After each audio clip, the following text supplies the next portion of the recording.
बिस्मिल्लाहिर्रहमानिर्रहीम, अस्सलाम वालेकुम। व्यूज़ टाइम में अव्हांखे भली ख़ैर चऊं था। नाज़रीन, शहीद राणी मोहतरमा बेनज़ीर भुट्टो मुल्क जी अॻूणी वज़ीर आज़म जो विज़न हो त थर जेको आहे उहो बदिलाईंदो पाकिस्तान, ऐं अॼु असां ॾिठो त थरकोल जे हिकु नए मनसूबे जो इफ़्तिताह थियो आहे। वज़ीर आज़म शहबाज़ शरीफ़ पंहिंजी कैबिनेट जेका आहे वफ़ाक़ी काबीना जे अहम मेंबर्स सां गॾु अॼु थर में मौजूदु रहियो। पीपल्स पार्टी चेयरमैन परॾेही वज़ीर बिलावल भुट्टो ज़रदारी बि वज़ीर आज़म सां गॾु हुआ। सिंध जो वॾो वज़ीर, सिंध जो तवानाई वारो वज़ीर इम्तियाज़ शेख ऐं ॿिया अहम अॻवान जेके आहिनि, अॻूणो वज़ीर आज़म शाहिद ख़ाक़ान अब्बासी, यूसुफ रज़ा गिलानी समेत ॿिया जेके अहम वफ़ाक़ी वज़ीर आहिनि, उहे बि अॼु थर में मौजूदु हुआ ऐं उन्हनि पंहिंजे अखियुनि सां कारे सोन जा जेके करिश्मा आहिनि उहे ॾिठा आहिनि। वज़ीर आज़म शहबाज़ शरीफ़ थरकोल जे ब्लॉक 2 में 330 मेगावाट नए बिजली घर जो इफ़्तिताह करे छॾियो आहे। वॾे वज़ीर पारां बि ख़िताबु कयो वियो, बिलावल भुट्टो ज़रदारी पारां ख़िताबु कयो वियो। ख़ासि तौर ते ज़िक्र कयूं त वज़ीर आज़म शहबाज़ शरीफ़ जो चवणु हो त थर जे कोयले मां पैदा थींदड़ जेका बिजली आहे उहा 10 रुपया फ़ी यूनिट पवे थी, ऐं मुल्क जूं ॿियूं जेके कंपनीज़ आहिनि, के इलेक्ट्रिक खां वेंदे हेस्को, लेस्को, सेप्को, उहे कंपनी 37 खां 38 रुपया फ़ी यूनिट बिजली जेका आहे उहे मुल्क खे फ़राहम कनि पियूं। ऐं थर जे कोयले मां ॿुधायो पियो वञे त 300 सालनि ताईं बिजली जेका आहे उहा ठाहे सघिजे थी। तमामु अहम मनसूबा आहिनि। टोटल 13 ब्लॉक्स आहिनि थरकोल जा, जिन मां रुॻो 2 ब्लॉक्स ते हिन वक़्तु कमु हले पियो, ऐं चयो पियो वञे त थर जेको आहे उहो गेम चेंजर साबित थींदो, पाकिस्तान जो मुस्तक़बिल आहे। पैनलिस्ट जेके आहिनि उन्हनि जो तारीफ़ मां सां कराईंदो हलां। सीनियर तजिया निगार आहिनि, थरकोल में कमु करे चुका आहिनि। इंजीनियर नसीर मेमन साहब असां सां गॾु आहिनि, इंजीनियर मुश्ताक वीराणी साहब असां सां गॾु आहिनि, डॉक्टर अयूब शेख साहब ऐं प्रोफेसर इनाम भट्टी साहब बि असांखे जॉइन कयो आहे। पैनलिस्ट जी राय शामिल करण खां पहिरियां वज़ीर आज़म शहबाज़ शरीफ़ जेको ख़िताबु कयो उहो ख़िताबु अव्हांखे ॾेखारियूं था। बिजली की कीमत यहाँ पर थर में जो पैदा होगी या थर के कोयले से पैदा होगी वो 10 रुपये यूनिट तक होगी, जो कि अगर आप देखें तो एक बहुत ही, मैं समझता हूँ कि हर लिहाज से एक बहुत कंपेटिटिव प्राइस है। इसलिए आज बिजली जो है वो 34 रुपये से स्टार्ट होकर कहीं अगर LNG की प्राइस है तो वो 24 रुपये पे है, एंड सो फोर्थ। कोयले पर चलने वाले पाकिस्तान के अंदर जो इस वक्त लगे हुए 4000 मेगावाट थर में जो कैपेसिटी लगी है, उसके अलावा 4000 मेगावाट कोयले की बुनियाद पर ये मंसूबे लगे हुए हैं। उनको अगर हम अल्टीमेटली 100% अगर हम रिप्लेस कर लें थर कोल के साथ, तो this will be a game changer. नाज़रीन, चयो पियो त हीउ गेम चेंजर आहे। एॾी सस्ती बिजली थर मां पैदा थिए थी ऐं 13 ब्लॉक्स मां रुॻो 2 ब्लॉक्स ते अञा कमु शुरू थियो आहे। त अहिड़े अहम मनसूबे ते कम में देरि छो कई वई आहे? छाजे करे मुख़्तलिफ़ मामलनि जूं रंडकूं जेके आहिनि असांखे ॾिसण में ईंदियूं रहियूं आहिनि? ख़ासि तौर ते सिंध जे तवानाई वारे वज़ीर इम्तियाज़ शेख पारां बि शिकवा कई वई, वॾे वज़ीर पारां बि कुझु शिकवाऊं जेके आहिनि उहे वफ़ाक़ सां कयूं वयूं, ऐं बिलावल भुट्टो ज़रदारी साहब त एतिरो चई ॾिनो त सूबाई ब्यूरोक्रेसी ऐं वफ़ाक़ जे झेड़नि सबबु मनसूबा जेके आहिनि उहे देरि जो शिकार थी वेंदा आहिनि। बिलावल भुट्टो ज़रदारी पंहिंजे तक़रीर दौरान ख़िताब दौरान छा चयो उहो बि मुख़्तसर अव्हांखे ॾेखारियूं था। हमें आपकी मदद की ज़रूरत होगा, आपके साथ की ज़रूरत होगा कि हम चाहते हैं कि शहबाज स्पीड से ये काम चले। तो अगर हमने शहबाज स्पीड से ये काम चलाना है तो आपके साथ मैं जानता हूँ कि हम दिन रात अगर मेहनत करते हैं तो एनर्जी सेक्टर में सिर्फ आप 1 साल के अंदर ही अंदर एक ग्रीन इनकलाब लेकर आ सकते हो पाकिस्तान में। कभी कभार वफाकी ब्यूरोक्रेसी और सूबाई ब्यूरोक्रेसी का आपस के एक झगड़ा होता है और उसका मसला ये है कि हमारे ये प्रोजेक्ट्स रुक जाते हैं। तो हम चाहते हैं कि आपका एक्सपीरियंस का, आपका क़ियादत का फ़ायदा उठाते हुए अगर आप इसके लिए एक वर्किंग ग्रुप बना सकते हैं, एक टीम बना सकते हैं, इंशाल्लाह ताला हम दिन रात मेहनत करने के लिए तैयार है। जी नाज़रीन, हिक पासे बिलावल भुट्टो ज़रदारी शिकवा कई त वफ़ाक़ ऐं सूबाई ब्यूरोक्रेसी जे करे मनसूबा रोनड़े जो शिकार थी वेंदा आहिनि। हुन मुतालबो कयो त तकड़ा मनसूबा मुकमल करण जे लाइ वफ़ाक़ ऐं सिंध जो हिकु गॾियल वर्किंग ग्रुप जोड़ियो वञे, ऐं उते ई वरी बिलावल भुट्टो ज़रदारी वज़ीर आज़म शहबाज़ शरीफ़ खे कॉम्प्लीमेंट बि ॾिनो त थरकोल में तेज़ीअ सां कमु करण जे लाइ असांखे शहबाज़ स्पीड सां कमु करणो पवंदो। नसीर मेमन साहब, thank you so much sir. Mushtaq Virani साहब, अव्हांजी वॾी महिरबानी। अव्हां खां शुरूआत कयूं पिया सर। नसीर मेमन साहब, अवां कमु करे चुका आहियो, पंहिंजे अखियुनि सां इहो कारो सोन निकिरंदे उन मां इहा बिजली पैदा थींदी, अवां ॾिठो मुख़्तलिफ़ प्रोजेक्ट्स जो दौरो बि कयो आहे। थरकोल बेसिकली आहे छा? ॿुधाए पियो वञे त गेम चेंजर साबित थींदो। गेम चेंजर कॾहिं साबित थींदो? थर मां बिजली पैदा थियणु शुरू थी वई आहे, 13 ब्लॉक्स मां 2 ब्लॉक्स ते कमु हले पियो सर। जी मेहता, मूंखे 5 मिंट जे करे ॾियो त मां तव्हांखे थोरो हुन जो बैकग्राउंड शेयर कयां। बिल्कुलु मां सर, हिन प्रोजेक्ट ते 5 साल गुज़ारिया आहिनि। जी बुनियादी तौर ते जेको थर जो कोयलो आहे इहो जियोलॉजिकली यंग कोयलो आहे, जंहिंखे लिग्नाइट चइजे। ऐं घणनि माण्हुनि शुरू में हिकिड़ी प्रोपेगंडा हुई त हिन ते बिजली न ठहंदी ऐं इहो नाकारा कोयलो आहे। इहो सॼी प्रोपेगंडा इन करे थी जो कोल सिंध में हुयो। मां तव्हांखे ॿुधायां त अहिड़ो ई कोयलो राजस्थान में हुन तरफ़ इंडिया वारे पासे आहे। ऐं हुननि नेहरू जे वज़ीर आज़म हुजण वारे दौर में ई उन कोयले ते पंहिंजी पावर जनरेशन शुरू करे छॾी। असां वटि हिते 70 साल लॻी विया। इहो हेॾो वॾो ज़ख़ीरो जेको मौजूदु हुयो उन ते को बि कमु न थियो। पहिरियों भेरो जॾहिं बेनज़ीर भुट्टो साहिबु हिन ते कमु कयो ऐं उनखे लॉन्च कयो, ऐं उन वक़्तु केटी बंदर प्रोजेक्ट जेको एक्चुअली सिंध लाइ गेम चेंजर थिया, जेकर केटी बंदर प्रोजेक्ट इम्प्लीमेंट थी सघे जी ऐं हुनजो हिकिड़ो आर्किटेक्ट अॼु बि ख़ैर सां मौजूदु आहिनि, साईं मोगला शाह साहिबु करें था उन्हनि खे घुरायो प्रोग्राम में। यूनिस ढागा साहिबु उन दौर में तमामु सरगर्म आहे। उहे माण्हू आहिनि जिन उन वक़्तु केस फाइट पे कयो सिंध जो। उहे तव्हांखे अहिड़ियूं अहिड़ियूं ॻाल्हियूं ॿुधाईंदा त हाणे 90 जो ॾहाको अॼु सुठी ॻाल्हि आहे त शहबाज़ शरीफ़ पाण उते बीठो। उनखां अॻु में जॾहिं इफ़्तिताह थियो हिनजो 2012 या कंहिं साल में, त ज़रदारी ऐं नवाज़ शरीफ़ साहिबु गॾु बीठा। बदकिस्मती सां 90 जे ॾहाके में इहा शइ नवाज़ शरीफ़ साहिब जे जेका सियासी मुखालफ़तुनि जे वर चढ़ी वई। केटी बंदर प्रोजेक्ट लॉन्च न थियो, थरकोल बि लॉन्च न थियो। जी सॼी सिंध इन जी डिमांड कंदी रही। सॼी सिंध में इन ते कैंपेन हुई त इहो सिंध जो कोल आहे, हिनखे डेवलप कयो, हिन मां सिंध खे डेवलपमेंट मिलणु घुरिजे। मां ज़ाती तौर सम्झां थो त जेके हिकिड़ा त ॾिसो नंढा नंढा प्रोजेक्ट डेवलपमेंट प्रोजेक्ट हर वज़ीर आज़म कंदो आहे। रोड ठहंदा आहिनि, स्कूल ठहंदा आहिनि, पोल लॻंदा आहिनि, इहो हर वज़ीर आज़म कंदो आहे। हिकिड़ा प्रोजेक्ट हूंदा आहिनि जेके ट्रांसफॉर्मेटिव प्रोजेक्ट हूंदा आहिनि, जेके बिल्कुलु काया पलट करे छॾनि था, जिनखे गेम चेंजर चइजे थो। इहा सलाहियत वॾे अरसे खां पोइ केटी बंदर प्रोजेक्ट में हुई ऐं पोइ वरी हाणे केटी बंदर जी शिकिल में, न त थरकोल जे पावर प्लांट जे पावर प्रोडक्शन जी शिकिल में आहे। ही दुनिया जो 6हों वॾो कोल रिज़र्व आहे। ऐं हींअर पाकिस्तान एनर्जी सेक्टर ते रुगो पेट्रोलियम ते 12-14 अरब डॉलर हर साल हुनजो बिल थो अचे, जेको एक्सचेंज जो आहे। तमामु ह्यूज आहे पाकिस्तान जहिड़े मुल्क लाइ जंहिं डॉलर अॻे ई थोरो आहे। त लकीली हेॾो सारो कोल रिज़र्व मौजूदु आहे, पर हींअर ओवरऑल दुनिया में छो त कोल लाइ फेवरेबल माहौल कोन्हे। इहा ॿी ॻाल्हि आहे। तव्हांखे ॿुधायां, यूक्रेन वार खां पोइ यूरोप जा जर्मनी जहिड़ा मुल्क जेके तमामु वॾा ग्रीन चैंपियन आहे, तिन वरी कोल माइंस खोलियूं आहिनि। इहो हिकिड़ो वॾो डिबेट आहे त हिननि 200-250 साल यूरोपियंस हिन ते कोल ते पंहिंजी डेवलपमेंट कई ऐं पोइ हाणे ज़ाहिर आहे कोल जा हिकिड़ा नाकारा पासा त आहिनि, उहे साम्हूं अचनि था। पर पाकिस्तान जहिड़ा मुल्क जिन जे लाइ इकोनॉमिक कंस्ट्रेंट्स एॾा वॾा आहिनि, ख़ुदि चाइना, अमेरिका ऐं इंडिया, इहे 3 वॾा कोल जा हींअर बि जेके प्रोड्यूसर्स आहिनि। ऐं पाकिस्तान में उनजी भेट में शायदि 1% बि कोन्हे। इन्हनि मुल्कनि में तमामु वॾो रिज़र्व आहे। मलेशिया मां, इंडोनेशिया मां ऐं जर्मनी, पंहिंजो अफ्रीका ऐं ऑस्ट्रेलिया में बि तमामु कोल जो ह्यूज माइंस आहिनि ऐं तमामु वॾो हुते एनर्जी जो टर्नओवर आहे। पाकिस्तान ख़ुदि उतां इम्पोर्ट कंदो आहे। त हाणे इहो सॼो मूं तव्हांखे मुख़्तसिर बैकग्राउंड ॿुधायो त कोल जी पंहिंजी हिकिड़ी इकानमी आहे। ब्लॉक 2 हिन जॾहिं शुरू थियो त उन वक़्तु केर बि मञण लाइ तयारु कोन हो, छो त प्रोपेगंडा एॾी थियल हुई। मूं तव्हांखे ॿुधायो त 90 जे ॾहाके में जीअं त कोल सिंध में त प्रोपेगंडा कई वई त इहो कोल ख़राबु आहे, इहो तबाही कंदो, फलाण कंदो, बिजली न पैदा कंदो। चङी ॻाल्हि इहा थी त सिंध गवर्नमेंट उन वक़्तु काइम अली शाह जो पर्सनल इंट्रस्ट हो ऐं उन वक़्तु मुराद अली शाह साहिबु पाण फाइनेंस जो वज़ीर हो, त उन्हनि ॾाढो उनखे सपोर्ट कई ऐं हिकिड़ो वॾो मैसिव प्रोजेक्ट लॉन्च तॾहिं थी सघियो जॾहिं सिंध गवर्नमेंट पाण उन में 54.7% पैसा अपफ्रंट रखिया। ऐं फेडरल गवर्नमेंट खे उन वक़्तु फेवरेबल न हुई शयूं, ब्यूरोक्रेसी जूं रुकावटूं। त सिंध गवर्नमेंट इहो बि चयो त जेकर हिन में को डिफॉल्ट थियो त असांजे NFC मां तव्हां सोर्स पैसा कटे छॾियो। त जेका सावरियन गारंटी हूंदी आहे उहा बि जहिड़ो करे सिंध हुकूमत कई। जॾहिं त ॿिया मोटरवेज़ वग़ैरह जा सभु वॾा प्रोजेक्ट्स ते जेके लोन अचनि था उनजी सावरियन गारंटी फेडरल गवर्नमेंट थी करे। पर इहा हिकिड़ी पॉज़िटिव शइ हुई। मुख़्तसिर इहो आहे त 2019 में उहो प्रूव थी वियो। उहो हाणे प्रूफ अची वियो त कोल ते बिजली पैदा थिए पई। पहिरियों भेरो 660 मेगावाट ब्लॉक 2 में थिया।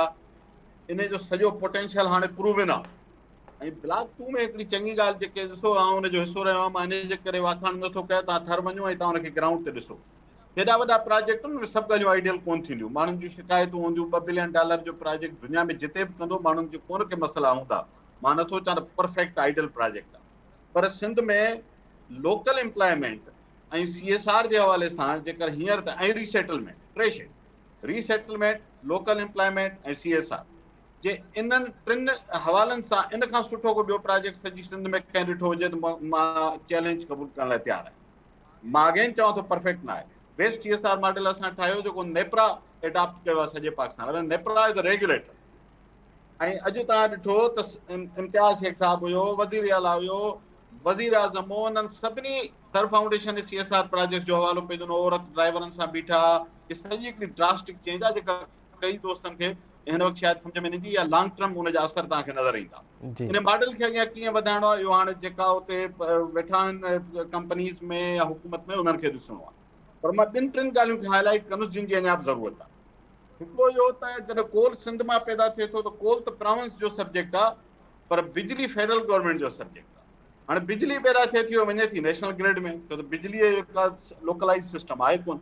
फेडरल गवर्नमेंट जो सिस्टम आहे, उहो नेशनल ग्रिड में हली थी वञे। सेंट्रल पावर परचेसिंग एजेंसी हुनखे परचेस थी करे पोइ डिस्कोस जो थ्रू डिस्ट्रीब्यूट, उन पूरो हिकिड़ो स्ट्रक्चर आहे। जी त उन में किथे इहा प्रोविजन कान्हे त जितां इहा बिजली पैदा थिए थी, जीअं असां गैस जे लाइ चवंदा आहियूं त जितां गैस पैदा थिए थी त उहो मक़ामी आबादीअ खे पहिरें ॾियो। बिल्कुलु उहा तव्हां डेरा बुक्की में वायलेट कई, ॿियनि ज़िलनि में कई, तव्हां हुनजा नतीजा ॾिठा। हिते बि इहो किस्सो आहे, थर जो वॾे हिसे खे बिजली कान्हे। सिंध गवर्नमेंट हिकिड़ी ॻाल्हि चङी कई त सलामकोट तहलके में जेके 100 यूनिटनि जा ताईं जो बिल डायरेक्ट माण्हुनि जो ॾिए थी, पर उन तहलके हिकिड़े में ॾिए। मां ज़ाती तौर सम्झां थो त थर मां एतिरी बिजली पैदा थी थिए जेकर हिन साल जे एंड ताईं या मथे साल जे पहिरें क्वार्टर ताईं 2600-2700 मेगावाट, इहा सम्झो त हिकिड़े सिंध सूबे जे जो की पूरी नीड जे बराबरि बिजली आहे। ऐं अञा ब्लॉक करे हलनि, अञा हिन ते डेवलपमेंट ॿी बि थियणी आहे। त एटलीस्ट थरपारकर ज़िलो जितां इहो कोल प्रोड्यूस थियो आहे, ऐं ह्यूमन डेवलपमेंट जे हवाले सां बॉटम जो ज़िलो आहे। मां जॾहिं उते वेठो हुउसि तॾहिं बि असां हिन ते स्ट्रांग कैंपेन, हालांकि अंदरि वेही कैंपेन करणु ॾुखियूं हूंदियूं आहिनि, घणा माण्हू ॿाहिरां वेही ॻाल्हियूं करणु सघियूं, अंदरि सिस्टम्स जे अंदरि हली कमु करणु इज़ वेरी डिफिकल्ट। जी त तॾहिं असां उते बि इहा शइ एजेंडा ते CM साहिब ताईं आणाई त महिरबानी करियो तव्हां घटि में घटि थरपारकर पूरे खे 100 यूनिटनि जी बिजली या जेतिरी बि करे सघो, जे टोटल फ्री नथी थी सघे, जेका ज़ाहिर नथी सघंदी, एटलीस्ट 100 यूनिट्स तव्हां सभिनी खे फ्री ॾेई छॾियो डोमेस्टिक कंज्यूमर खे। ॿी जंहिं शइ जी ज़रूरत आहे, असां ब्लॉक 2 में मॉडल ठाहियो, 60-70% तव्हांजी वर्क फोर्स आहे, त अॼु बि उहा शइ बरक़रार आहे, थोरी घणी 19-20 जो फ़र्क़ु आयो हूंदो, उहे थरपारकर जा माण्हू। बाक़ी सिंध जे ॿियनि ज़िलनि जा आहिनि। एटलीस्ट 85 खां 90% एम्प्लॉयमेंट मैनेजमेंट खां वठी बॉटम लाइन ड्राइवर ताईं। ऐं ड्राइवर माना उते डंपर ड्राइवर, आम ड्राइवर कोन्हे, 60-70 हज़ार पघार खणंदो आहे डंपर ड्राइवर, जी उहे सभु मक़ामी माण्हू आहे, उहे सिंध जा माण्हू हुया। त इहो मॉडल ॿियनि ब्लॉक्स में अचणु घुरिजे। अॼु तव्हां ॾिठो त तवानाई वारे वज़ीर शिंगाई इलेक्ट्रिक खे चयो पिए त तव्हां थर फाउंडेशन जो हिसो थियो। शिंगाई इलेक्ट्रिक ब्लॉक 1 में कमु करे थी, ऐं उते सीरियस इशूज़ आहिनि, लोकल एम्प्लॉयमेंट जा बि इशूज़ आहिनि, ऐं माण्हुनि जी रीसेटलमेंट जा इशूज़ बि आहिनि, CSR बि कोन थी। त इहो हिकिड़ो लीगल फ्रेमवर्क हुजणु घुरिजे जेको हिननि कंपनीज़ खे पाबंद करे त लोकल माण्हुनि ते इन्वेस्ट बि कनि, लोकल एम्प्लॉयमेंट बि कनि, ऐं हुनजी कैपेसिटीज़ ते इन्वेस्टमेंट कनि। थरपारकर में यूथ खे टेक्निकल ऐं वोकेशनल ट्रेनिंग ते वधीक इन्वेस्टमेंट जी ज़रूरत आहे। त इहे 2-3 फैक्टर आहिनि जिन ते इहा वधीक महिनत थियणु घुरिजे। ऐं समूरा ब्लॉक जॾहिं बि ॿिया शुरू थियनि, ख़बर न आहे थियनि था नथा थियनि, पर एटलीस्ट ॿिया जेके ब्लॉक अदर देन ब्लॉक 2 आहिनि, उन्हनि जे लाइ हिकिड़ो पॉलिसी फ्रेमवर्क सिंध गवर्नमेंट हींअर ताईं फ्रेमवर्क कोन्हे, अनऑफिशियली एफर्ट कनि था, पर उहो लीगल फ्रेमवर्क हुजणु घुरिजे जेको समूरनि ब्लॉक्स खे इहो पाबंद करे त उहे लोकल माण्हुनि ते इन्वेस्ट कनि, लोकल माण्हुनि जी डेवलपमेंट कनि, लोकल माण्हुनि जी यूथ खे ट्रेनिंग ॾेई उते एम्प्लॉयबिलिटी क्रिएट कनि, जीअं ब्लॉक 2 में थियो आहे। ब्लॉक 2 खां सुठो कनि, असां खां वधीक सुठो कनि जेको असां कयो, अञा घणी गुंजाइश आहे हुनखे बहितर करण जी। त तॾहिं वञी थर जे लाइ इहो थरकोल गेम चेंजर थींदो। बाक़ी ओवरऑल पाकिस्तान जे सिनेरियो में इहो सस्तो जेको बिजली जी सस्ती पैदावार आहे, इहा वॾो रिलीफ आहे पाकिस्तान जे फॉरेन एक्सचेंज। बिल्कुलु तमामु तफ़सीली अवां ॻाल्हि ॿोल कई आहे नसीर मेमन साहब, थैंक यू सो मच। वापसि बि अवां ॾींदासूं डॉक्टर अयूब शेख साहब जो कमेंट शामिल कयूं। डॉक्टर साहब, थरकोल गेम चेंजर आहे ऐं मोहतरमा बेनज़ीर भुट्टो शहीद पारां उन दौर में इहो चयो वियो त थर जेको आहे उहो पाकिस्तान खे बदिलाईंदो। हाणे पाकिस्तान त बदिलजंदो ठीकु आहे, पर थर में जेका हालत आहे उहा आम माण्हू जे न बदिली सघी आहे। अॼोके इन समूरी जेका तकरीब थी आहे उन दौरान सिंध हुकूमत पारां हूअं त मुतालबा घणा कया विया, ॻाल्हियूं घणियूं कयूं हुयूं, पर 2 अहम मुतालबा जेके आहिनि उहे साम्हूं आया असांजे। हिकु त इम्तियाज़ शेख साहब जो इहो चवणो त मक़ामी माण्हू जेके आहिनि जंहिं तरफ़ नसीर मेमन साहब इशारो ॾिनो उन्हनि जो रोज़गार यकीनी बणायो वञे। असां नंढे हूंदे खां ॿुधंदा आया आहियूं त इहे जेके ऑयल ड्रिलिंग कंपनीज़ हुजनि या थर कोल जे हवाले सां अहिड़ियूं कंपनीज़ उन्हनि में जेको मस्जिद जो पेशमाम हुजे थो या स्कूल जो टीचर हुजे थो उहो बि गैर मक़ामी रखियो वेंदो आहे। इन जा सबबु कहिड़ा आहिनि? ऐं ॿी जेका ॻाल्हि कई वई आहे त एॾी वॾी बिजली थर मां पैदा थिए थी, पोइ वज़ीर आज़म खां डायरेक्टली इहो मुतालबो कयो त छो न वफ़ाक़ी हुकूमत 300 यूनिट्स ताईं फ्री जेका आहे करे ॾे थर वासियुनि जे लाइ, पर शहबाज़ शरीफ़ इन ते ध्यानु न ॾिनो, अहिड़ो को ऐलान साम्हूं न आयो। महताब वॾी महिरबानी। मूंखे ख़ुशी आहे त अॼु नसीर मेमन साहब इन मौज़ू ते पाण मौजूदु आहे। जी, आउं वियो आहियां इन्हनि में जिते जिते कोयलो खॼे थो, जिते बिजली पैदा थिए थी, ऑफिसरनि सां चीनी उते ॾिठा अथमि, ॿिया माण्हू ॾिठा अथमि। आउं तव्हांखे ॿ टे मज़ेदार ॻाल्हियूं थो ॿुधायां। जॾहिं शेख हयाज़ वाइस चांसलर थियो त सेंट्रल लाइब्रेरी जे भित जे ॿाहिरां लिखियल हो थुक अथई शेख हयाज़।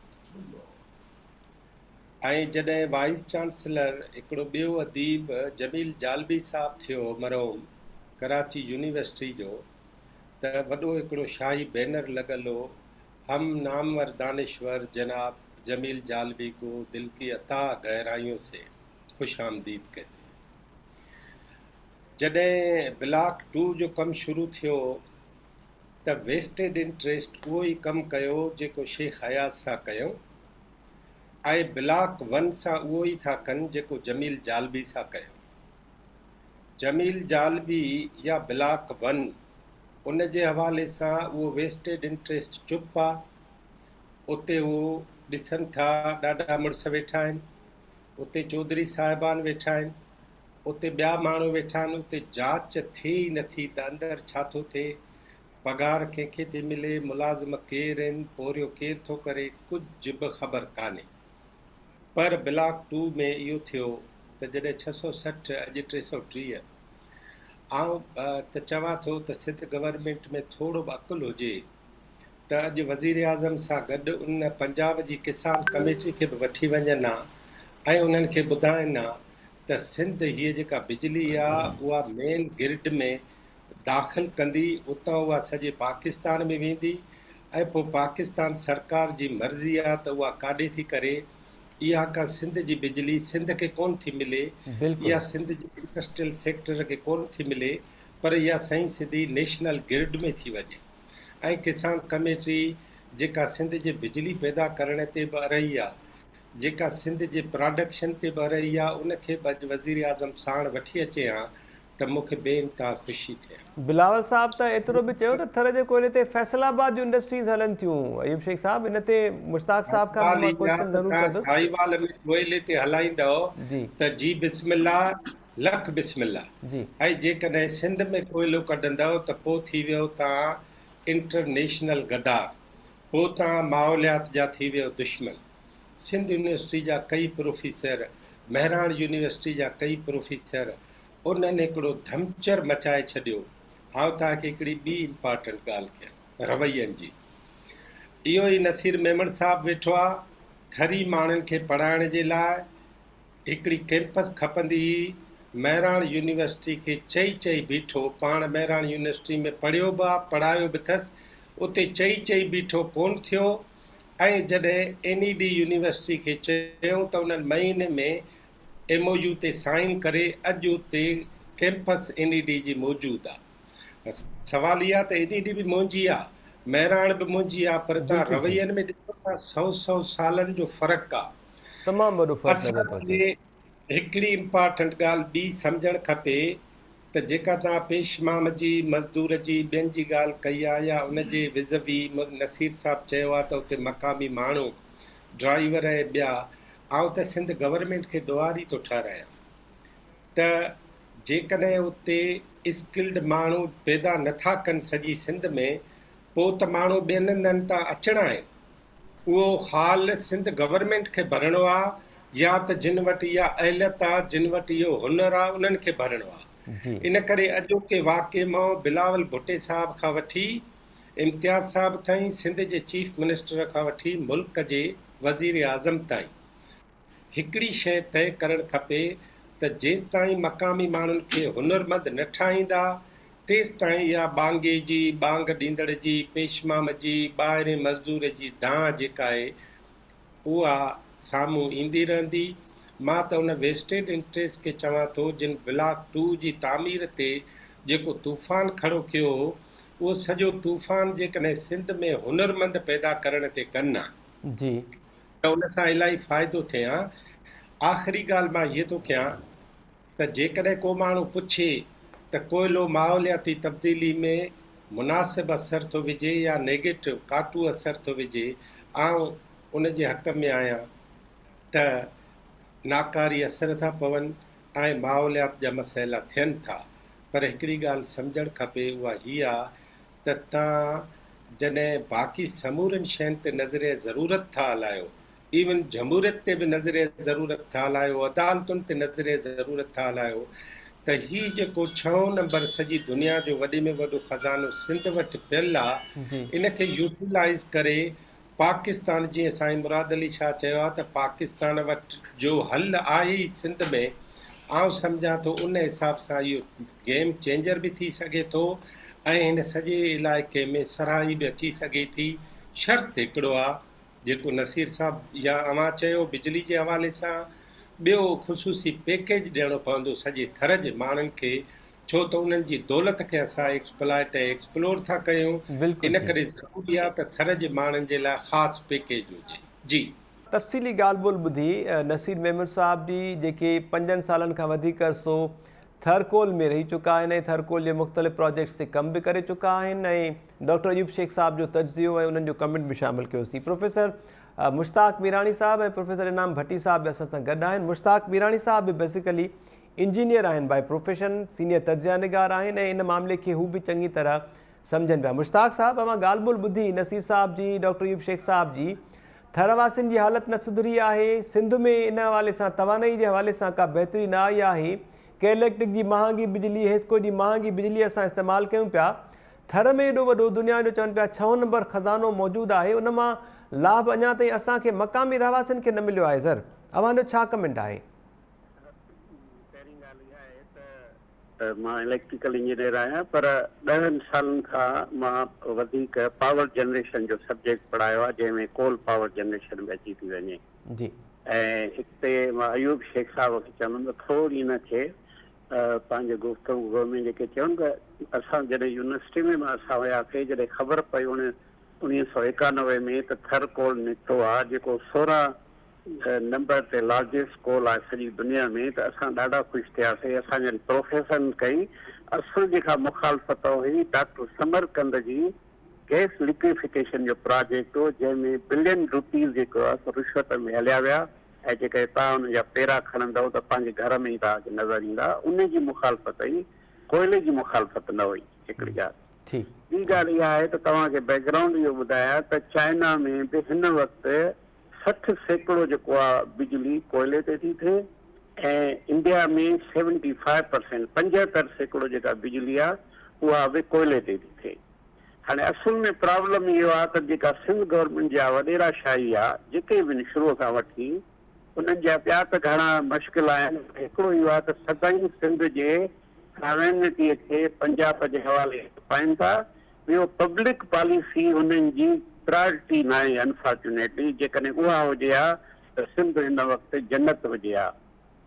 कीअं हिन में पंहिंजो ॿोॾ में सिंध खे ॿोड़ियूं, उहो त तव्हां काफ़ी डिस्कशन कई आहे, मां हाणे अचूं था इहा। जी पहिरीं ॻाल्हि इहा आहे त सिंध गवर्नमेंट इहे जेके बि मुआइदा करे थी, उहो पब्लिक में छो नथी अचे, त असांखे इहा ख़बर पए त कोयलो सिंध जो आहे, कॉन्स्टिट्यूशनली असांजो हुन ते आहे, केतिरा हुन में जेको बिजली पैदा थींदी, हुन में सिंध खे थी मिले, हिन में फैसलाबाद खे थी मिले, उहा ख़बर न आहे। केतिरो प्रॉफिट मिले थो, केतिरी इन्वेस्टमेंट आहे, छाकाणि उहो पब्लिक नथा कनि बदकिस्मतीअ सां, जंहिंजे करे असांखे डार्क में ऐं जेके वॾेरा शाही जी हुकूमत आहे, उहो असांखे अवाम खे छा था कनि, जो डार्क में था रहनि, रखनि, चवंदा त सॼी शइ असां पाण था कयूं। हिकिड़ी ॿी ॻाल्हि। टी ॻाल्हि इहा आहे त 18th अमेंडमेंट खां पोइ जॾहिं सभु वसीला माना कोयलो असां वटि अची वियो आहे, पहिरियों हुयो त छो न सिंध हुकूमत ऑन देयर ओन ही पंहिंजो इन मां थर कोल मां बिजली पैदा करे सिंध खे ॾिनी। हाणे तव्हांखे मां हिकु डेटा ॿुधायां त हेस्को में अराउंड सिर्फ़ु 1000 बिजली जेका आहे सा माण्हुनि खे प्रोवाइड कई थी वञे। सेटको में बि अराउंड 1000 ऐं के इलेक्ट्रिकल जेको आहे न उहो ऑलमोस्ट 3000 खां वधीक आहे। माना कराची जेका डेवलप इन मां तव्हांखे अंदाज़ो लॻायो। जी जेकॾहिं काश उन वक़्तु सिंध हुकूमत पंहिंजे कोयले ते पाण बिजली पैदा करे, कॉन्स्टिट्यूशन में ट्रांसमिशन लाइन जी हुनखे इजाज़त आहे, डिस्ट्रीब्यूशन जी इजाज़त आहे, त माण्हुनि खे जेको आहे 10 रुपीज़ में अची वञे हा। त हिन वक़्तु सिंध जा शहरी पर्टिकुलरली हर घर में एयर कंडीशन हले आहे, जीअं पंहिंजो सऊदी अरब में को उन में पए। हाणे छाकाणि टाइम तमामु थोरो आहे, ॿियूं शयूं दोस्त डिस्कस कंदा। क्वेश्चन सिर्फ़ु इहो आहे त असांजा इहे वॾेराशाही जी हुकूमत सॉवरेनिटी छो था सिंध जी का पंजाब में खपाइनि। तव्हांखे 18th अमेंडमेंट मिलियो आहे, तव्हांखे कॉन्स्टिट्यूशन मिलियो आहे, तव्हां स्टैंड अप करे जॾहिं बहरिया खे तकलीफ़ पई थिए त उन वक़्तु सिंध गवर्नमेंट जी हुकूमत ई मुज़ाहिरा पिया कया वञनि त असांखे गैस ॾियो, असांखे पाणी ॾियो, सभु कुझु हो। त हिन इशूअ ते छो न सिंध गवर्नमेंट स्टैंड वठे त बाबा कोयलो असांजो आहे, असां पैदा कंदासीं, असां ट्रांसमिट कंदासीं, असां डिस्ट्रीब्यूट कंदासीं। पोइ जेकॾहिं बलोचिस्तान असां खां बिजली वठण थो चाहे, KPK वठण थो चाहे, पंजाब वठण थो चाहे, त उहो असां मार्केट रेट ते जेको असां उनखे ॾींदासीं, जंहिंमें सिंध पंहिंजो रेवेन्यू बि इहो खणी आहे ऐं सिंध जे माण्हुनि खे जेको घर घर में बिजली ॾियनि केॾो वॾो। पर मां सिर्फ़ु महताब इहो थो चवां त हीअ जेका वॾेराशाही जी हुकूमत आहे न, उन्हनि जा सॉवरेनिटी बि खपाइनि था, पब्लिक पॉलिसी बि खपाइनि था, उन्हनि जो फ्यूचर जो को विजन ई न आहे। नसीर साहब माइक्रो लेवल ते असांखे ॾाढी सुठी ॻाल्हि ॿुधाई त जिते उहो कमु पियो करे माण्हुनि खे बेनिफिट पियो। पर मां सभिनी पैनल जे दोस्तनि खे ॾियनि खे त इन खां वधीक असांखे सोचणो आहे। असांखे विजन डेवलप करणी आहे अथवा 175 बिलियन जेको टन जेको कोयलो आहे उनखे जेकॾहिं असां कयूं त वफ़ाक़ जो छो थो अचे त भई गेम चेंजर आहे पाकिस्तान। भई गेम चेंजर त सिंध लाइ आहे न। पोइ सिंध पैदा करे उन खां पोइ कॉन्स्टिट्यूशन में लिखियलु आहे त उहो का बि शइ हुनखे खपाए ॾेई सघे थी।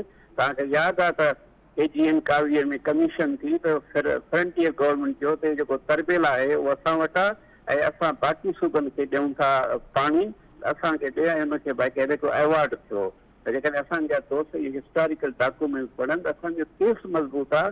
पर चवण जो रुगो मक़सदु महताब इहो आहे त असांजे जेका वॾेरा वेठा आहिनि कराचीअ में, उहे असांजो सिंध जो इंट्रेस्ट, सिंध जी विजन, सिंध जो जेको आईनी जेको आहे हक़ उनखे हिफ़ाज़त नथा कनि ऐं पोइ वञी जेकॾहिं प्राइम मिनिस्टर अचे थो त उनजे कंहिं रुगो शिकायतूं था कनि। भई तव्हां प्राइम मिनिस्टर जे कंहिं शिकायतूं छो था कयो? तव्हां त आइन मुताबिक़ हक़ चयो त बाबा 18th अमेंडमेंट खां पोइ असांजो इहो हक़ आहे ऐं फेडरल गवर्नमेंट असांखे हीउ ॾे, असांखे हीउ ॾे, असांखे हीउ ॾे। उहा नथा कनि ऐं सिंध जा जेके हुकुमरान आहिनि, वॾेरा जेके हुकुमरान आहिनि, उहे वेठा था इलाज कनि ऐं शिकायतूं कनि। पर कॉन्स्टिट्यूशन में असर्टिव थी उनजे सॼे दुनिया जे साम्हूं चई सघनि था त भई असांजे कॉन्स्टिट्यूशन में हीअ असांजो हक़ आहे। छाकाणि त सिंध फेडरल स्टेट आहे। जी स्टेट न फेडरल स्टेट आहे। फेडरल स्टेट में तमामु घणा फेडरेटिंग यूनिट्स खे हक़ आहिनि। पर छाकाणि त असांजी नुमाइंदगी नथी थिए, तव्हां माना आख़िर में हिकिड़ो तव्हांखे पॉइंट ॿुधाए, अॼु बि तव्हां ॾिसो सेनेट में क़ौमी असेंबली में हिकिड़ो बि सिंध जो जेको नुमाइंदो आहे सिंध जे इशू ते ॻाल्हाए ई नथो। इमरान ख़ान जे बयाननि ते था ॻाल्हाइनि, फलाणनि ते था ॻाल्हाइनि, पर सिंध सां जेके ज़्यादतियूं थी थियनि, ताज़ो जेको हीअ इकोनॉमिक काउंसिल जेका थी उन में को इंट्रेस्ट ई न वरितो। केॾी ज़्यादती आहे। अॻु में ई असां ग़रीब ऐं मथां असांजो को इंट्रेस्ट कोन्हे। बिल्कुलु ठीकु मुश्ताक मीरानी साहब, एकेनिक इजलास जी मां ॻाल्हि कई त हुन में नवीद कमर मौजूदु हुआ, सिंध जा ॿिया नुमाइंदा बि मौजूदु हुआ, पर सिंध जे लाइ हिकु टके जी रिथा जेका आहे उहा पास न कई वई ऐं ॿिया जेके मनसूबा आहिनि उन्हनि जो ऐलान कयो वियो। केस मज़बूत आहे, सूबाई ख़ुदमुख़्तियारी में असांखे इख़्तियार बि मिलियल आहिनि, सिंध हुकूमत पाण पंहिंजा फ़ैसिला करे सघे थी, पर उनजे बावजूद बि प्रोफेसर इनाम भट्टी साहब असांखे बार बार वफ़ाक़ खे ॿुधाइणो पवंदो आहे त सिंध 70% गैस पैदा करे सघे, गैस पैदा करे थी सॼे मुल्क जे लाइ। उनखां पोइ असां वटि 175 बिलियन जेको आहे टन कोयलो मौजूदु आहे, पर पोइ बि असां जेके आहियूं ट्रॉलर्स जे ड्राइवर्स जी नौकरियुनि ताईं ख़ुशि आहियूं। सर मेहताब महिरबानी। पहिरीं ॻाल्हि त सिंध जी मौजूद इन आइनी शिकिल जो ज़िम्मेवार ख़ुदि पीपल्स पार्टी जो उहो फाउंडर जनाब ज़ुल्फ़िकार अली भुट्टो आहे, जंहिं 1973 जो आइन जंहिंमें ठाहियो उन वक़्त ई जेके ई मैदनी वसीला आहिनि उहे वफ़ाक़ जे हवाले करे छॾिया ऐं उन वक़्त में सिर्फ़ कोल ऐं ॿिया अहिड़ा जेके पत्थर लाइम स्टोन वग़ैरह जेके आहिनि उहे प्रोविंशियल जेको आहे सो सूबाई सब्जेक्ट रहिया। पर 18वीं तरमीम खां पोइ बि जेॾी महिल इहे शयूं थियूं त उन में ही इहा शइ वापसि न वठी सघिया। कुझु जेके आहिनि सिर्फ़ु उन ते रॉयल्टी जेका आहे असां तेल ऐं गैस ते रखाए सघिया। ऐं वरी कोयले जो जेको सॼो इन 73 खां वठी करे पीपल्स पार्टी जी हिन 2018 वारी हुकूमत खां पोइ 7 वारी हुकूमत खां पोइ 8 वारी खां पोइ ताईं जेको रहियो उन में वरी उन्हनि कंहिं तरीक़े सां वफ़ाक़ खे जहिड़ो उन में शिराकतदार करे छॾियो। ओमनी ग्रुप जे पावर प्लांट खे गैस कनेक्शन नथो मिले त उन जे लाइ सीएम सिंध एहतजाजन बाक़ाइदा इन जे लाइ तयार थो थी वञे त सिंध मां गैस लाइन बंदि कयूं वेंदियूं, छाकाणि त ओमनी ग्रुप जेका सिक्योरिटी डिपॉज़िट आहे उहो पंहिंजे पावर प्रोजेक्ट जा जेको न्यू कैप्टिव पावर प्लांट्स जे हिसाब सां जेका पॉलिसी आई त उहे ठही सघनि था, प्राइवेट जेके माण्हू उहे बि खोले सघनि था, उनखे न पे मिलियो त उहो त करे सघे थो। पर captive power plant Sindh government पंहिंजा जेके आहिनि से उहे कोल ते या कंहिं ते बि ठाहिण जी का रिथाबंदी नथी करे सघे। इनखे त छॾियो, पर ही जॾहिं बि जेका शइ ईंदी ख़ुदि हुकूमत बि हिननि जी इक़्तदार में बि वेठा हूंदा, ऐवान बि हिननि वटि हूंदो, उते मुतालबा कंदा, मुज़ाहिरा कंदा, जागिरता मुंहुं मलाईंदा। जी पर जेको आइन ऐं कानून तहत जिन शयुनि ते अमल करणु घुरिजे उहा शइ ही न कंदा, छाकाणि त हिननि खे ख़बर आहे त उहा शइ हिननि खे करणी कोन्हे। उन में सिर्फ़ु इहो मामिलो न, माण्हुनि खे रोज़गार रुगो इते त ठहियो, सिंध जे सॼे उन इलाइक़नि में जिते जिते ही वॾियूं फैक्ट्रियूं कमु कनि थियूं, घोटकी जे अंदरि जेके बि फैक्ट्रियूं प्लांट्स आहिनि उते जी लेबर पॉलिसी छा आहे, कराची जे अंदरि लेबर पॉलिसी छा आहे, रुगो उनखे छॾियो लेबर पॉलिसी हींअर ताऊं इलाही सालनि खां वठी करे ॾिसां पियो त सिंध जे अंदरि जेके बि इंडस्ट्रीज़ कमु कनि थियूं पयूं जी उते परमनेंट एम्प्लॉयमेंट जो मुकमिल तरह ते ख़ात्मो थी चुको आहे, कॉन्ट्रेक्टर सिस्टम पियो थो हले ऐं उहो ठेकेदार, उहे थर्ड पार्टियूं ठेकेदारनि जूं जेके आहिनि उहे अक्सरियत इन्हनि जे ई हमराहनि जूं जेके पार्लियामेंट जे अंदरि वेठा आहिनि उन्हनि जूं कंपनियूं ठहियल आहिनि, उन्हनि खे ठेकेदारी कंपनियूं मिलनि थियूं, उहे माण्हू जेको आहे सो भर्ती करे पहुचाइनि था, पर मुस्तकिल मुलाज़मत उन्हनि इदारनि जे अंदरि कोन थी थिए, उहा बि सिंध गवर्नमेंट न कंदी।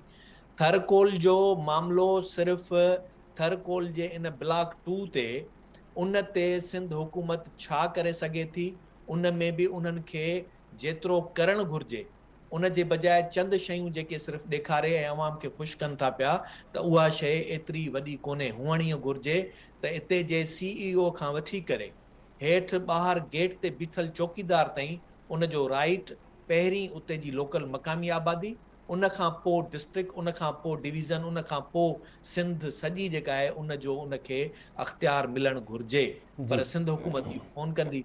न रुगो इहो, पर जंहिं वक़्त में बेनज़ीर साहिबा वज़ीर आज़म हुई त जीअं नसीर साहब जेका ॻाल्हि कई त उन वक़्त में बावजूद वज़ीर आज़म हुअण जे मोबिला शाह प्लैनिंग कमीशन में हो ऐं इहे सभु जेॾी महिल उहे शयूं खणी उते विया तॾहिं उहे शयूं न कराए सघिया।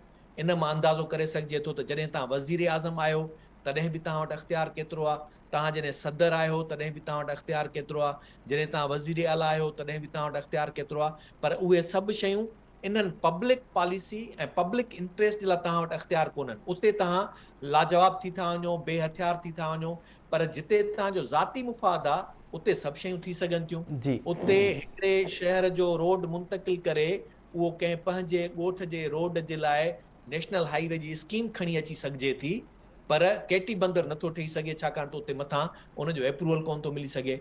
ईअं ई सभु शयूं आहिनि। त आउं सम्झां थो त पीपल्स पार्टी सिर्फ़ु पंहिंजे इक़्तदार खे, पंहिंजे हुक्मरानी खे तक़वियत ऐं ताक़त वठाइण जे लाइ त हर वक़्तु कोशिशां रहे थी ऐं उन सां गॾोगॾु सिंध जे अवाम खे महकूम बणाए उन जे मथां पाण ऐं पंहिंजे ज़रिए ॿियनि जी हुक्मरानी त करे सघे थी, पर माण्हुनि जी ख़ुशहाली जे लाइ आइनी ऐं कानूनी तौर ते को बि क़दम नथी खणी सघे। जी। उहो कहिड़ो बि मामिलो हुजे, उहो चाहे ॿोली जो मामिलो हुजे, उहो चाहे वसीलनि जो मामिलो हुजे, उहो चाहे ज़मीन जो मामिलो हुजे, उन्हनि सभिनी मामलनि में तव्हां कॾहिं बि इन्हनि खे न ॾिसंदव त उहा इहे शयूं करे सघनि। अॼु बि थल कैनाल जे रिथा 2 फेज़ खां निकिरी 3 फेज़ में 17 लख एकड़ ज़मीन जेका आहे पंजाब जी आबाद करण जे लाइ उहा त थी सघे थी, पर सिंध जो को बि जेको पुराणे ज़माने खां वठी करे तय थियल हुजे त केतिरा ॿिया बैराज ठहणु खपनि, केतिरियूं ॿियूं नयूं ड्रेनेज छा पर के हुनजी बैराजनि जूं स्कीमूं अचणु खपनि, उहे तव्हां कोन थी सघंदियूं, छाकाणि त उन ते तव्हां एकनिक हुजे या काउंसिल ऑफ कॉमन इंटरेस्ट हुजे, उते नेशनल इंटरेस्ट जेको सिंध जो आहे उनखे तव्हां सेफ गार्ड करण लाइ उते आयो ई न, छाकाणि उते तव्हांखे जेको आहे सो उहा शइ लॻे थो त ओॾी महिल जेको आहे तव्हां खां इक़्तिदार मथां खसी वञे। आउं सम्झां थो इन सॼी शइ जी मुकमल ज़िम्मेवारी पीपल्स पार्टी ते आयद थिए थी, उहे इन जा ज़िम्मेवार आहिनि, जेके बि कमियूं कोताहियूं थियनि थियूं, छाकाणि त जंहिं वटि इक़्तिदार हूंदो आहे, जंहिं वटि अख़्तियार हूंदो आहे, आइन ऐं कानून जी पोइवारी ऐं उन जी हुकुमरानी उहो ई सिर्फ़ु करे सघे थो, नसीर जे मुंहिंजे वस में कोन्हे। जी बिल्कुलु ठीकु सर, असांजे वस में बि एतिरो कुझु कोन्हे को प्रोफेसर इनाम भट्टी साहब। नसीर साहब वापसि अवां अचूं था सर, पहिरें कमेंट में अवां कुझु हिस्ट्री जेका आहे उहा ॿुधाई, कुझु वरी जेको कमु थियो उन बाबति तफ़सील असां सां शेयर कई। हाणे अॼु जेका ॻाल्हि ॿोल थी आहे उन में हिकु त इहो चयो त पाकिस्तान जी समूरनि तवानाई बहिराननि जो हल जेको आहे उहो सिंध वटि मौजूदु आहे थरकोल जे शिकिल में, ऐं उनखां पोइ वरी ॻाल्हि कई वई आहे त ग्रीन इनकलाब जेको आहे उहो आणे सघूं था। इहो छा आहे ग्रीन इनकलाब, छा थींदो, कहिड़े तरीक़े सां ग्रीन एनर्जी जेका आहे उनखे जनरेट कबो ऐं उहो वरी केतिरो फ़ाइदेमंद साबित थी सघे थो? ॾिसो, पहिरें मां थोरो हिनखे समप कयो जो टाइम घटि आहे, मुंहिंजो ख़्याल आहे हिकिड़ो प्रोग्राम अलॻि इन ते रखो। जी नसीर साहब। आख़िर जी मुंहिंजो आवाज़ अचे पियो? बिल्कुलु बिल्कुलु नसीर साहब। हा, मां सजेस्ट इहो पियो कयो त हिकिड़ो अलॻि प्रोग्राम इन शइ ते रखिजे त प्राइवेट सेक्टर में सिंध जी या सिंधियुनि जी नुमाइंदगी वधाइण लाइ छा असांखे इनिशिएटिव वठणु घुरिजनि। आउं तव्हांखे ॿुधायां, मां इनसाइट खां ॾिसी आयो आहियां, हीअ प्राइवेट सेक्टर जी हिकिड़ी पूरी मुकमल मुख़्तलिफ़ डायनामिक्स आहे। मीराणी साहब ऐं इनाम ॿिन्ही खे इन शइ जो तजुर्बो बि आहे। असां ख़ुदि उन लाइ पाण खे तयारु केतिरो कयो आहे। इंटरेस्टिंगली मिसाल जी इनाम ॻाल्हि थी त टॉप टू बॉटम असांजो माण्हू छो कोन्हे। ऐं हीअ ठीकु आहे, मिसाल तौर ते ॿुधाए थरकोल जो पहिरियों जेको CEO उहो बि सिंधी जो समथिंग शइ, ऐं हींअर बि जेको पंहिंजो CEO आहे उहो सिंधी आहे जी सिद्दीकी साहब। पर ही पहिरियों मॉडल आहे। मिसाल ब्लॉक 2 में तव्हां चयो असां ड्राइवरनि जी नौकरियुनि ते ख़ुशि आहियूं, एटलीस्ट ब्लॉक 2 लाइ तव्हां न अची सघंदो, की पोज़ीशन ते इंजीनियर्स उते सिंधी हिन थर पार कजा। बराणी जो त मां चयो हिकिड़ो ब्लॉक आहे न जेका इनाम ॻाल्हि कई, तव्हां हुनखे अक्रॉस द बोर्ड कीअं कंदो, चैलेंज उहो आहे, उहो पॉलिसी फ्रेमवर्क खपे। ऐं ॿी जंहिं शइ जी ज़रूरत आहे, उन लाइ मीराणी साहब बि ज़िक्र कयो, सिंध खे पंहिंजो कोयले ते इन्वेस्टमेंट प्लान ठाहिणु घुरिजे, बिल्कुलु लॉन्ग टर्म प्लान ठाहिणु घुरिजे। उहो प्लान मिसिंग आहे। हींअर असां माना 13 ब्लॉकनि सिर्फ़ु 2 ब्लॉक लॉन्च थी सघिया आहिनि, इंटरनेशनल इन्वेस्टमेंट नथी अचे। त सिंध हुकूमत जी नूरियाबाद में पंहिंजो पावर प्लांट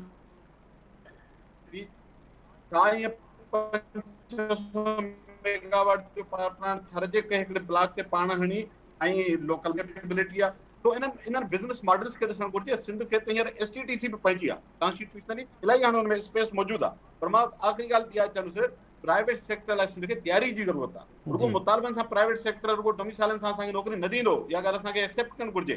तव्हां ई असां प्राइवेट सेक्टर तौरु हिकु गाॾी रखंदा आहियूं न, असां ड्राइवर रखण जे मामले में केतिरा काशियस हूंदा आहियूं।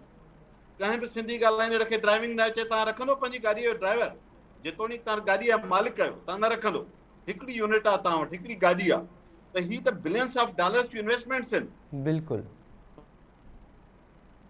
ख़्याल आहे त सिंध खे उन जे लाइ स्टेबिटा छा पियो करे, टेक्निकल यूनिवर्सिटीज़ खे छा करणु घुरिजे, बेनज़ीर यूथ डेवलपमेंट प्रोग्राम ठहियो, उन छा कयो, ऐं ओवरऑल असांजी टेंडेंसी छो आहे त असां वज़ीरनि जे दरनि ते मास्तरनि जे लाइ पर्ची खणी रोज़ बीठा आहियूं। इहो हिकिड़ो पैराडाइम खे ॾिसण जी ज़रूरत आहे। असांखे ओवरऑल हिकिड़ी नई अप्रोच खपे सिंध खे प्राइवेट सेक्टर लाइ। मां गुज़ारिश कंदुसि हुन जो हिकिड़ो प्रोग्राम रखो त सिंध खे हुन लाइ कहिड़ी तरह वधीक तयारी जी ज़रूरत आहे। बिल्कुलु नसीर साहब, इंतिहाई अहम मौज़ू बि आहे ऐं ईअं खणी चइजे त लाभाइतो बि साबित थींदो जेकॾहिं असां इन ते ॻाल्हायूं त प्राइवेट सेक्टर में एम्प्लॉयमेंट जेका आहे मक़ामी माण्हुनि जी वधाइण जे लाइ छा थियणु खपे या स्किल्ड डेवलपमेंट जे लाइ छा थियणु खपे, ईंदड़ के प्रोग्राम में इन ते ज़रूरु ॻाल्हाईंदासीं। मुश्ताक मीरानी साहब, अमां ॿुधो पिया सर? नसीर साहब जेका ॻाल्हि कई न हुननि खे आइडेंटिफाई कई आहे त जेकॾहिं मां चाहियां थो त तव्हांजो हीउ प्रोग्राम में इहे शयूं अचनि। पब्लिक पॉलिसी छा आहे? जी, नसीर साहब बिल्कुलु सही चयो त पब्लिक पॉलिसी माना कॉन्स्टिट्यूशनली कहिड़ी पॉलिसी डेवलप कजे प्राइवेट सेक्टर लाइ, इन्वेस्टमेंट लाइ, सिंध खे जे लाभ उहो वरी उनखे कवर ॾींदो सिंध असेंबली, उन खां पोइ उनखे इम्प्लीमेंट थींदी ऐं उहो विन विन सिचुएशन ते हूंदो। Win win situation game theory आहे, पर मां हुनखे हुन में इहा त जेको प्राइवेट सेक्टर करे हुनखे बि फ़ाइदो थिए, सिंध जो जेको आम शहरी आहे हुनखे बि सस्तियूं शयूं मिलनि ऐं सिंध बि हुन खां पोइ सिंध तरक़ी करे। ऐं तव्हां हिनखे हिन प्रोग्राम इहो बि दोस्तनि खे मां ॿुधाया त 40,000 मेगावाट हाणे सिंध जी हिन वक़्तु खपत कहिड़ी आहे, हेस्को 1000 मेगावाट, पंहिंजो सेको 1000 मेगावाट, कराची 3,500 खां वधीक मेगावाट। सिर्फ़ु विंड पावर में 40,000 जेका आहे असां पावर डेवलप करे सघूं था विदिन 2 या 3 इयर्स, विदिन 2-3 इयर्स। पर छाकाणि त अनफॉर्चुनेटली मां बिल्कुलु चई सघां थो ज़िम्मेवारीअ सां त जेके वॾेराशाही जी हुकूमत आहे उन वटि पब्लिक पॉलिसी डेवलपमेंट जो विजन माण्हुनि जो बेनिफिट उहो नज़र कोन थो अचे, जंहिंजे करे असां सफ़र था कयूं। बाक़ी लास्ट में इहो थो ॿुधायां मां त कॉन्स्टिट्यूशनली 18 अमेंडमेंट खां पोइ वर्चुअली सिंध हिकिड़ी स्टेट जी, आहे। सभु उनखे जेके कॉन्स्टिट्यूट पावर आहे सो जो इवन जे करे काउंसिल ऑफ कॉमन इंटरेस्ट में असांजो मुतालबो नथा मिली सघनि त सिंध हुकूमत उहो पंहिंजो नेशनल असेंबली में उहो केस खणी सघे। एतिरा इंस्ट्रूमेंट आहिनि कॉन्स्टिट्यूशन में, जेकॾहिं तव्हां पढ़ो त का शइ अहिड़ी न आहे जेका सिंध पंहिंजो हक़ नथी वठी सघे। पर हिते लाल हुजे, चीफ मिनिस्टर हुजे, महिला वेठा था कनि, शिकायतूं था कनि। तव्हां शिकायतूं न कयो, जेके ॿुधनि था सभु गवर्नमेंट जा नुमाइंदा ॿिया, तव्हां शिकायतूं छो था कयो? तव्हां कॉन्स्टिट्यूशन जो किताब कढी ॾेखारियो न। आर्टिकल हिन में हीअ लिखियलु आहे, आर्टिकल तव्हांखे ॿुधाए 184 में इहो बि लिखियलु आहे त हिकिड़ी हुकूमत ॿी हुकूमत जे ख़िलाफ़ केस बि दाख़िल करे सघे थी। छो मिसाल पंजाब वधीक सर्विसिस थो वठे पंहिंजे हिसे खां वधीक, सिंध गवर्नमेंट छो नथी हुनजे ख़िलाफ़ कॉन्स्टिट्यूशन पिटीशन करे? सब कुछ आहे कॉन्स्टिट्यूशन, सिंध गवर्नमेंट हुन ते अमल करण लाइ कोन्हे को। बिल्कुलु ठीकु ॻाल्हि कई अवां मुश्ताक मीरानी साहब। इहो वॾो अलमियो आहे। सवाल बि आहे त जेकॾहिं असांजो एॾो वॾो एजुकेटेड ऐं विजनरी CM साहब आहिनि जेके लीड पिया कनि सॼे सूबे खे, त उहे अरिड़हीं तरमीम खां पोइ पंहिंजे हक़नि जी ॻाल्हि छो नथा कनि? ऐं वज़ीर आज़म शहबाज़ शरीफ़ सां बि वरी इहा शिकायत अॼु कई वॾे वज़ीर सैयद मुराद अली शाह साहब त अॻूणो वज़ीर आज़म इमरान ख़ान दावत ॾियण जे बावजूदि बि हिकु भेरो थरकोल प्रोजेक्ट जे इफ़्तिताह जे लाइ न आयो हुयो, न त हिन वक़्तु असां 10,000 मेगावाट बिजली पैदा करे चुका हुजूं हा। प्रोफेसर इनाम भट्टी साहब, बेनज़ीर भुट्टो शहीद मोहतरमा जे दौर में वोकेशनल ट्रेनिंग सेंटर्स हूंदा हुआ, मूंखे यादि हूंदो। उन में स्किल डेवलपमेंट जे लाइ वॾो कमु थींदो हुयो, शागिर्दनि खे वज़ीफ़ो बि ॾिनो वेंदो हुयो। पर वक़्त सां गॾु उहे इंस्टीट्यूट्स त बंदि थी विया, पर पोइ बेनज़ीर यूथ प्रोग्राम सां उनखे रिप्लेस करण जी कोशिशि त कई वई। पर उन्हनि इंस्टीट्यूट्स में छा थो थिए, स्किल डेवलपमेंट असांखे नज़र न पई अचे। अहिड़े क़िस्म जा अहम प्रोजेक्ट्स जॾहिं गवर्नमेंट शुरू कंदी आहे, पोइ भले खणी पब्लिक प्राइवेट पार्टनरशिप सां ई सही, पर स्किल डेवलपमेंट जी का ॻाल्हि नथी थिए। जीअं नसीर मेमन साहब मेंशन कयो आहे, इहो इंतिहाई अहम आहे त माण्हू जेसिताईं स्किल्ड न हूंदा त उन्हनि खे वाक़ई नौकिरी न मिलंदी। महताब, पहिरीं त ऐं नसीर साहब जी हिन ॻाल्हि सां हिकिड़ो त इहा बिल्कुलु शइ सही आहे त असां पाण खे हुन लाइ तयारु कयूं ऐं हुनजे लाइ बि सरकारी तरजीहात पंहिंजो तय कंदी आहे त असां पंहिंजे माण्हुनि खे कैपेसिटी बिल्डिंग कीअं कंदासूं। पर हिते हिकिड़ो इन सां गॾोगॾु इहा शिकायत बि असांजी जाइज़ आहे उन्हनि इलाइक़नि में त जेके अनस्किल्ड जेका एम्प्लॉयमेंट आहे उते भला उते मकानी माण्हू खे छो नथो रखियो वञे? हिते तव्हांखे खोड़ साथरा मिसाल मिलंदा, उन में भले प्राइवेट हुजे या खणी सेमी प्राइवेट कंपनी हुजनि या खणी जेको आहे सो सरकारी कंपनी हुजनि, उन्हनि में बि इहा शइ थिए थी। हिकिड़ी उहा सम्झो त अणबराबरी आहे, उनखे असांखे तस्लीम करणु घुरिजे। मुला मस्जिद जो गेट जो चौकीदार, उन ते बि जेकॾहिं भित जबल ते जेकॾहिं ॿियो केरु वेठो हूंदो त माण्हू शिकायत कंदा। ऐं उते असां वटि गवर्नमेंट ख़ामोश रहे थी। पर उनजो सबबु छा आहे त उते जेको मक़ामी वॾेरो आहे, मक़ामी जेको MN MP आहे, उहो कहिड़ी तरह ते उतां बेनिफिशरी थिए थो। असुल वॾो मसइलो इहो आहे कीअं उहो 100 ॼणनि जी जेका लिस्ट ॾिए थो, उहा उनजी उते लिस्ट सिर्फ़ु अप्रूव थिए थी ऐं उनखे ठीका कीअं था मिलनि, माण्हू उन्हनि जेके कीअं अकोमोडेट कनि था, इहे सभु मसइला आहिनि। इहे सभु बि इन सिंध गवर्नमेंट जे करे आहिनि। पर उन सां गॾोगॾु ॿी शइ जेका हूंदी आहे उहा इहा हूंदी आहे त जेके ख़ुदि प्राइवेट इन्वेस्टर जॾहिं ईंदो आहे, इंटरनेशनल कंसोर्शियम बि इहो आहे त उहे उते जेॾीमहिल जेके टेक्निकल स्किल्ड माण्हू न आहिनि त उन जे स्किल्स डेवलप करण जे लाइ बि हिकिड़ी सॼी पॉलिसी वाज़े कंदो आहे त असां कीअं उन मक़ामी माण्हुनि जी कैपेसिटी बिल्डिंग कंदासीं, उनखे कीअं टेक्निकल स्किल्स उन्हनि खे उहो ॾींदासूं, कीअं उन्हनि माण्हुनि खे खणी ॿाहिरि मोकिलींदासूं, उतां पढ़ी ईंदा। ख़ुदि नसीर साहिबु इन्हनि शयुनि ते उते कमु करे चुको आहे, जंहिंमें थर जे ब्लॉक 2 मॉडल ते केतिरा ई अहिड़ा कम थिया बि आहिनि। त इहो त overall on the across the board जेके आहे इहे शयूं नथियूं थियनि, उन जे करे इहो सबबु पैदा थो थिए। हाणे अचूं था इन ते त माज़ी में जेके असांजा टेक्निकल इंस्टीट्यूशन्स हुया, उन्हनि जी कैपेसिटी बिल्ट न थी। उनजो हिकिड़ो वॾो सबबु इहो आहे त टेक्निकल स्टाफ जी एम्प्लॉयमेंट प्राइवेट में बि कोन पई थिए, पब्लिक सेक्टर में बि कोन पई थिए। ॿियो उन्हनि जा हिकिड़ा कॉन्फ्लिक्ट अचनि पिया। साॻे जॉब ते सर्वेयर जी जॉब आहे जिते हुजणु खपे डिप्लोमा वारो, पर इंजीनियर बेरोज़गार वेठा आहिनि, छाकाणि त उहो इंजीनियर अप्लाई थो करे छॾे, उन वटि B जी डिग्री आहे, उहो उते थी थो वञे। उते असां वटि का बि हिकिड़ी जेका आहे सा बॉर्डर लाइन कोन्हे त न भई हिते हिननि खे अप्लाई न करणु खपे। हिकिड़ो रूल हूंदो आहे त ओवर छा चइबो आहे, क्वालिफिकेशन इज़ डिस्क्वालिफिकेशन। त कंहिं बि रिक्वायरमेंट जे लाइ जेका हूंदी आहे त ही क्वालिफिकेशन आहे, त उन खां वधीक जेकॾहिं कंहिंजी क्वालिफिकेशन हुजे त उनखे डिस्क्वालीफाई सम्झो वञे। पर असां वटि वरी उबतो हूंदो आहे। ईअं ई इन तरीक़े सां हींअर तव्हां ॾिठो हूंदो, असां वटि जेको आहे सो वरी अचूं था हुन ते, उहे सभु मौजूदु आहिनि। टेक्निकल कॉलेजिस तव्हांजा मौजूदु आहिनि, पॉलिटेक्निकल, टेक्निकल, उन्हनि सभिनी जी हालत छा आहे उहा बि सॼी ख़बर आहे। जर्मन सां गॾु प्रोग्राम हलिया, उन सां जाइका सां गॾु प्रोग्राम हलिया, सिंध गवर्नमेंट खे अलाए केतिरा उन ते पैसा मिलिया। वरी हाणे जेको सॼो कुझु हले पियो थो उन में हाणे शायदि मुंहिंजो वरी नालो चेंज कयो अथऊं। अॻे जेको Benazir youth skills development programme हुयो, उनजो हींअर नालो वरी तब्दील आहे। त उहो छा चवां, सॼी सिंध में सर्वे करायो, जेकॾहिं 50% उन में तव्हांखे करप्शन न मिले, तव्हां ॾंढ भरे ॾियां। ठीकु आहे मथां खां वठी तय थियल प्रोजेक्ट मिलंदो ई उनखे जेको अॻुवाट कमिटमेंट करे त 50% तव्हांखे मिलंदा। ऐं तव्हांखे पंहिंजो सादो मिसाल थो ॾियां, ट्रेयरी में चेक जेको आहे सो आयो सिंध गवर्नमेंट जो, ट्रेयरी ऑफिस पैसनि ॾियण खां पहिरीं अॻुवाट एडवांस में 2% जी डिमांड कई त उहा ॾियो त पोइ तव्हांजो चेक कैश थींदो। हाणे ॿुधायो त प्रोजेक्ट हलाइजे या वापसि कजे। ऐं ॿियो जॾहिं उनखे जेको हलाईंदो 2% जेको ॾींदो त उहो पोइ ज़ाहिर आहे उन मां 50% जेको आहे सो शेयर वेंदो हलियो। त इहे सभु शयूं जेके आहिनि, ऐं इहो हाणे अञा कुझु किथे किथे बहितर को हिकु अधु थींदा हूंदा, पर मूंखे यादि आहे त शुरू वारनि ॾींहंनि में आउं हिकिड़े दफ़े शदाद कोट वियुसि, उते ख़बर पई त उते हिकिड़ो पॉलिटेक्निकल कॉलेज बि आहे, उन में इहो प्रोग्राम बि हले थो। मूं वियुसि, पुछा कराई त ख़बर पई त सिर्फ़ु लिस्टूं ॾिनल आहिनि, जंहिं साहब जूं लिस्टूं ॾिनल आहिनि उन्हनि जा पैसा उनजे बंगले ते उनखे पहुचंदा आहिनि, बाक़ी न को क्लास हलंदा आहिनि, न को पढ़ंदो आहे, न कुझु हूंदो आहे। त इहे सभु शयूं जेके आहिनि उन्हनि खे बि नज़र में रखणु खपे। ट्रांसपेरेंसी कोन्हे उन में।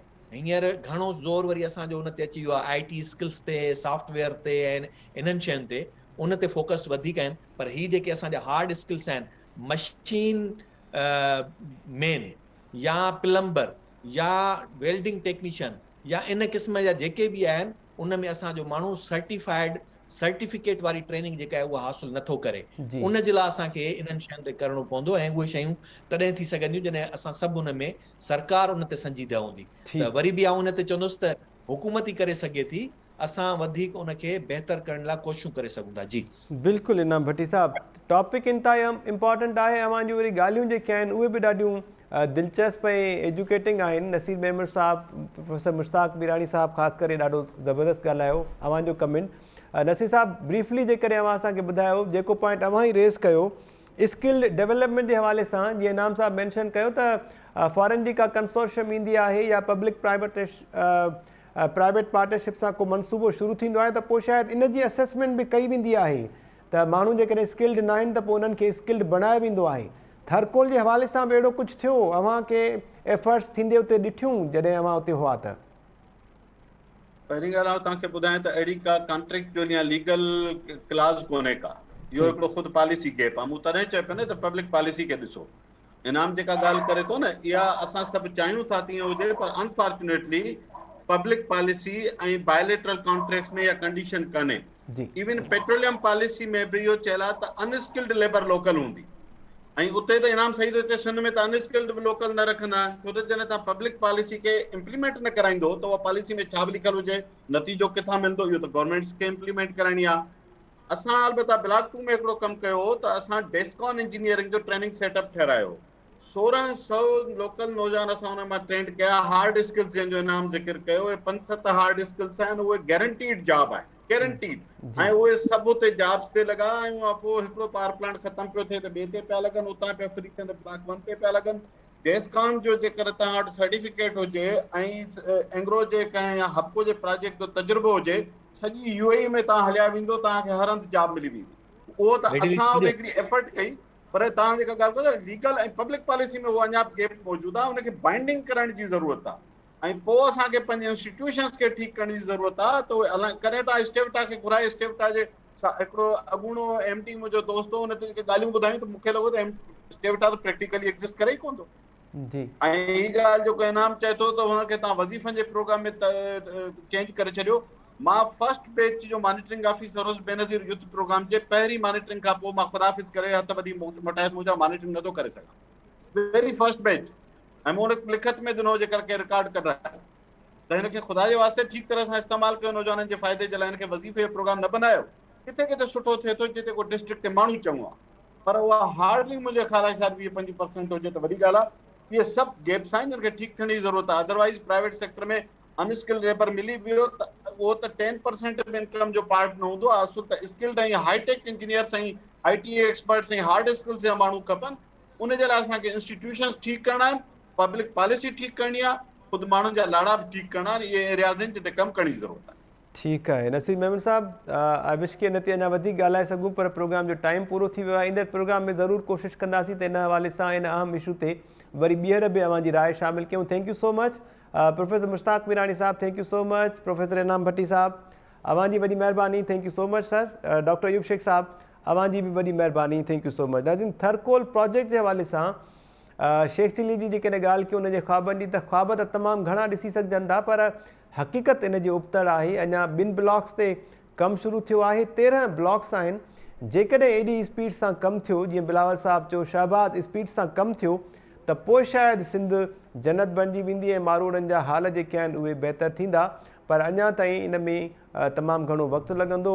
अञा कुझु संजीदगी ॾेखारण जी ज़रूरत आहे, कुझु सिंसेरिटी उहा बि ॾेखारण जी ज़रूरत आहे। ईंदड़ प्रोग्राम ताईं ॾींदा इजाज़त। अल्लाह निगहबान।